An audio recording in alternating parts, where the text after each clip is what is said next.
नमस्कार. साखी कहे कबीर. कबीरांचे दोहे आणि त्याचं स्वैर मराठी रूपांतर. हे रूपांतर केलेलं आहे सौ मनीषाताई अभ्यंकर यांनी. आजचा आपला भाग चाललाय 346वा आणि प्रकरण चाललंय 61व. गुरुसीच हे राखव अंग. आपण दोहे घेणार आहोत 85 ते 88. प्रथम आपण 85वा दोहा ऐकूयात. कबीर गुरु है घाट का हाटों बैठाचे, मूड मुड़ाया सांझ को गुरु सबेरे ठे. कबीर गुरु है घाट का हाटों बैठाचे, मूड मुड़ाया सांझ को गुरु सबेरे ठे. अर्थ, जर गुरु घाटावर बसलेला असेल आणि त्या बाजारात शिष्य आला तर तो सायंकाळी शिष्याचं मुंडन करील आणि सकाळी पाण्यात ढकलून देईल. वास्तविक गुरु हा शिष्याला भवपार नेऊन पोचवणारा आहे. हा घाटमार्ग म्हणजेच भवपार होण्याचा अवघड रस्ता दाखवतो. शिष्यांसाठी मुक्तीचा मार्ग मोकळा करतो. पण गुरुच जर घाटावर दुकान मांडून बसलेला असेल तर अशा बाजारात मुक्तीच्या आशेने अनेक शिष्य येतात. त्यांना तो बाजारी गुरु मुंडन करायला लावतो आणि आपण गुरु असल्याचं नाटक करून त्यांना फसवतो. त्यांच्याकडून धन काढून घेतलं की सकाळी त्याला त्याच भवजलात सोडूनही देतो. कबीरांच्या काळात काशीत गंगेच्या घाटावर गुरुबाजी करणारे अनेक लोक असत. त्यावरच कबीरांनी हे ताशेरे ओढलेले आहेत. आता आपण ऐकूयात या दोह्यावरची मराठी साखी. कबीर गुरु जरा घाटावरती, शिष्य त्या बाजारी, मुंडवी मस्तक सायंकाळी, भवजली सोडी सकाळी. कबीर गुरु जरा घाटावरती, शिष्य त्या बाजारी, मुंडवी मस्तक सायंकाळी, भवजली सोडी सकाळी. पुढचा दोहा ऐकूया 86वा. गुरु गुरु में भेद है, गुरु गुरु में भाव, सोई गुरु नित बंदिये, शब्द बतावे दाव. गुरु गुरु में भेद है, गुरु गुरु में भाव, सोई गुरु नित बंदिये, शब्द बतावे दाव. इथे शब्द या शब्दाचा अर्थ उपदेश असा आहे. दोह्याचा अर्थ ऐकूया. गुरु गुरूंमध्ये भेद असतो. प्रत्येक गुरूंचा स्वभाव, प्रभाव, ज्ञान हे वेगवेगळं असतं. जो सत्य मार्गाचा योग्य उपदेश करतो त्याच गुरुला वंदन करावं. कबीर खऱ्या गुरूंना शरण जाण्यास सांगतात. मनुष्य जन्माला आल्यापासून अनेक गुरु करत असतो. सुरुवातीला माता पिता हे गुरु असतात. नंतर शाळेत शिक्षक गुरु होतात. तसेच नाना विद्या, नाना कला शिकवणारे गुरुही वेगवेगळेच असतात. ज्ञान देणारे गुरु जसे अनेक असतात त्याप्रमाणेच त्यांचे स्वभाव सुद्धा वेगवेगळे असतात. हे सगळे लौकिक गुरु झाले, कारण ते लौकिकातल्या गोष्टी शिकवतात ना. परंतु पारलौकिक गोष्टी शिकवणारा गुरु हा त्यांच्याहून वेगळा असतो. तो सत्य शब्दाचा डाव दाखवतो आणि शिष्याला भवपार नेतो. डाव म्हणजे युक्ती किंवा मर्माची किल्ली. सद्गुरू भवपार होण्याची युक्ती दाखवतात. शब्द हा कबीर साहित्यातील महत्वाचा शब्द आहे. शब्द म्हणजे परमात्म्याचं नाव किंवा अनाहत नाद.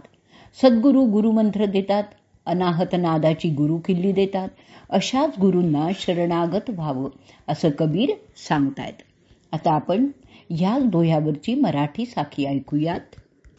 गुरु असते वेगवेगळे, भेद त्यात अनेक, त्या गुरुसी वंदावे दे, सार शब्द जो एक. गुरु असती वेगवेगळे भेद त्यात अनेक. त्या गुरुसी वंदावे दे सार शब्द जो एक. पुढचा दोहा ऐकूया 87वा. जो गुरु ते भ्रम न मिटे भ्रांति न जिसका जाय. सो गुरु झूठा जानिए त्यागत देर न लाय. जो गुरु ते भ्रम न मिटे भ्रांति न जिसका जाय. सो गुरु झूठा जानिए त्यागत देर न लाय. अर्थ ऐकूयात. गुरु करूनही जर मनाचा भ्रम भ्रांती नाहीशी होत नसेल तर तो खरा गुरुच नाही. त्या गुरुचा त्याग करण्यात वेळ घालवू नये. या दोह्यात गुरूंचं मुख्य कार्य कोणतं ते कबीरांनी सांगितलेलं आहे. गुरूंचं मुख्य कार्य काय आहे तर भ्रम घालवणं. भ्रम अनेक आहेत. मुख्य भ्रम आहे जगत सत्य मानणं. वास्तविक परमात्म्याच्या अधिष्ठानावर भासणारं जगत मिथ्याच आहे, पण मनुष्य तेच सत्य मानून चालत असतो. मग एकदा जगत सत्य मानलं की इतर अनेक भ्रम मनात निर्माण होतात. मग स्वर्ग, नरक, मूर्तीपूजा, मंत्र, तंत्र, व्रत, तीर्थयात्रा, कर्मकांड, ममता अशा नानाविध भ्रमांनी मनुष्य घेरला जातो आणि सत्यमार्ग चाचपडत राहतो. गुरु सर्व भ्रम दूर करून सत्यमार्ग प्रकाशित करतात. पण गुरु भेटून जर मनातला भ्रम दूर होत नसेल तर अशा ढोंगी गुरूंचा निश्चितपणे त्याग करावा. श्री समर्थ रामदास स्वामींनी हे सांगितलेलं आहे की असे अडक्याला 3 गुरु जरी मिळाले तरी ते त्यागावे, टाकून द्यावे.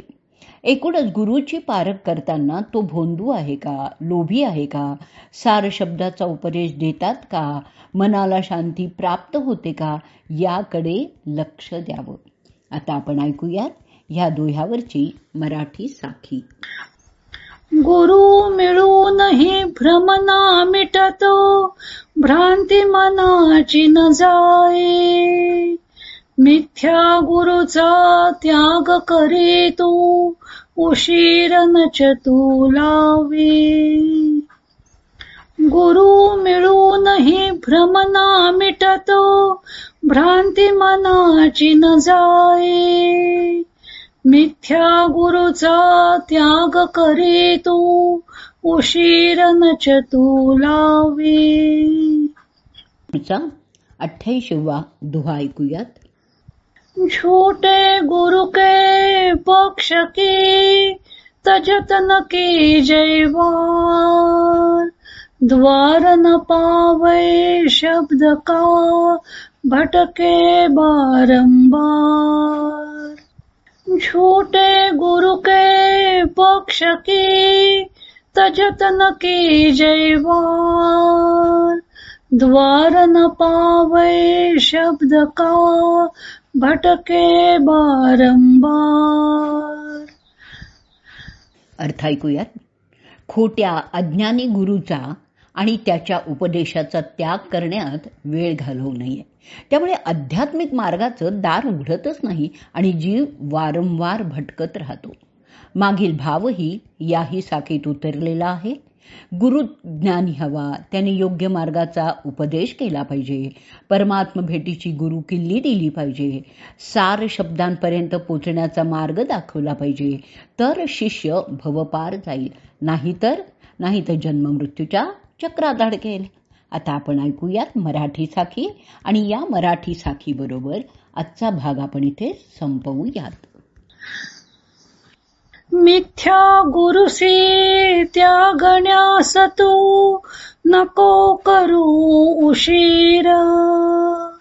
द्वार सार शब्दाचे न दिसते भटकसी वारंवार.